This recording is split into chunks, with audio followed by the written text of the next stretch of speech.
Hey everyone, it's Ben Hardy here, and in today's we'll be reviewing the Grand Highlander Hybrid. Before we get into this video, I want to give a huge shout out and thank you to the Larry Schmiller Toyota here in Murray for giving me some time with this Grand Highlander. I'll include a link to their website in the description down below. If you have any questions and you need any help, just ask for Josh. Also include a link to my car buying guide. Let's get into it.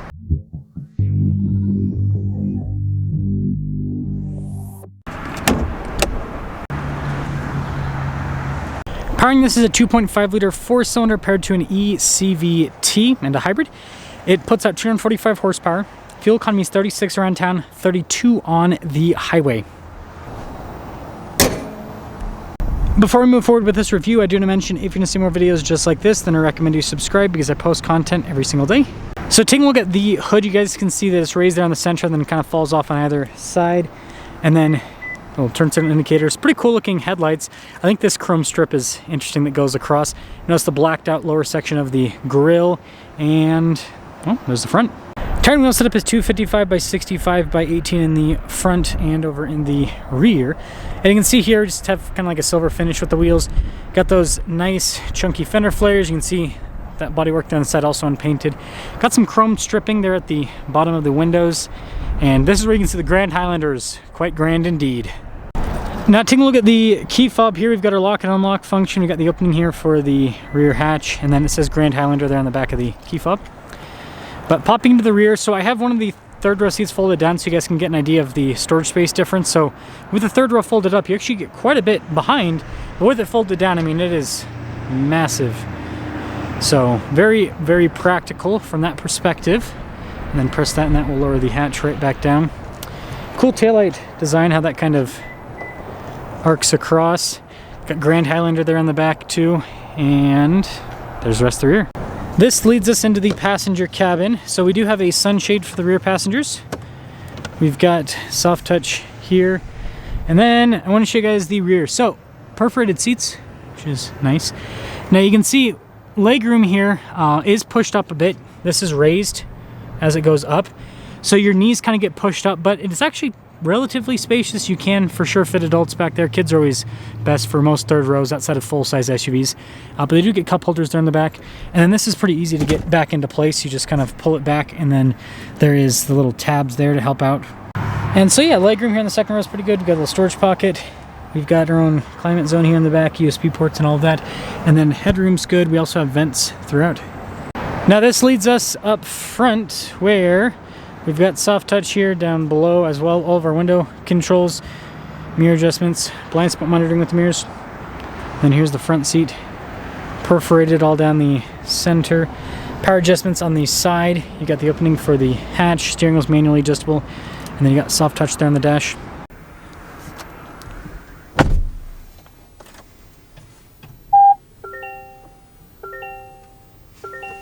Taking a look at the steering wheel, we've got soft touch all around. Practical controls in the front, including our adaptive cruise control with our lane centering, volume, and voice command controls.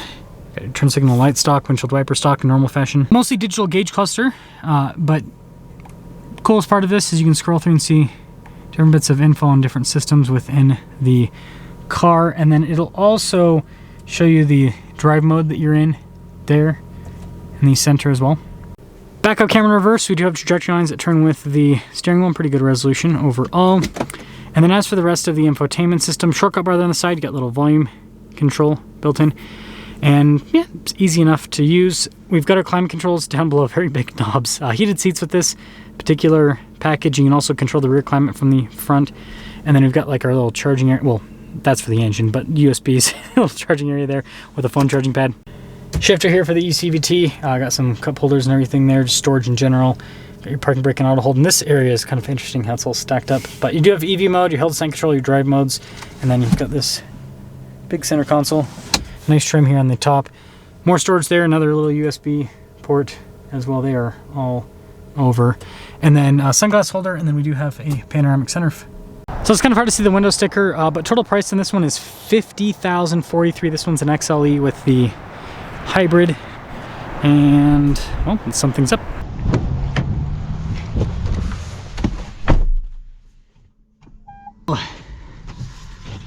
The Grand Highlander with the hybrid. Man, it is dry today. Every single time it snows, it gets super, or the air gets super dry. This makes me feel like I need to drink like an entire reservoir worth of water. So I really like this car for a number of reasons. First off, it's big. It's got lots of space. That's all. No, I was kidding. So yeah, lots of space, and I think they've done a good job with the overall implementation of features with everything this has going on. And when it comes to driving, the hybrid powertrain's smooth. Again, Toyota's nailed it with these hybrids. They really have. But being smooth is not all that you need to be awesome.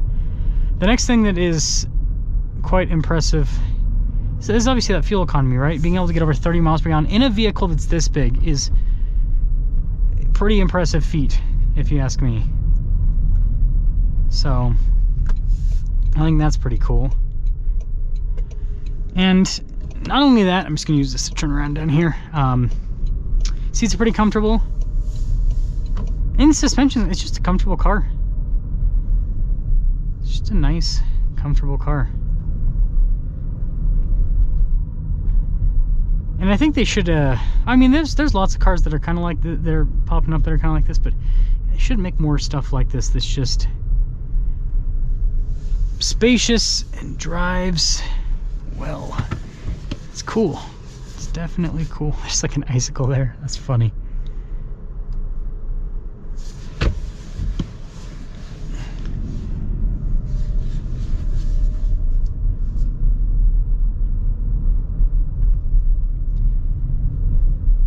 Not too bad.